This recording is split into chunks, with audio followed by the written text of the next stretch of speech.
తెలంగాణ వ్యాప్తంగా కురుస్తున్న భారీ వర్షాలతో పాటు ఎగువ ప్రాంతాల నుంచి వస్తున్న వరద నీటి వల్ల భద్రాచలం వద్ద గోదావరి నీటి మట్టం క్రమంగా పెరుగుతుంది. 2 రోజుల క్రితం 16 అడుగుల మేర ఉన్న గోదావరి నీటి మట్టం క్రమంగా పెరుగుతూ ఆదివారం సాయంత్రం 34 అడుగుల దగ్గరలో ప్రవహిస్తుంది.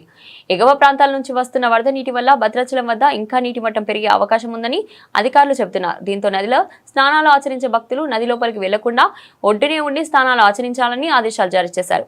నది వద్ద లాంచీలు, పడవలు, గజ ఈతగాళ్లను అందుబాటులో ఉంచారు.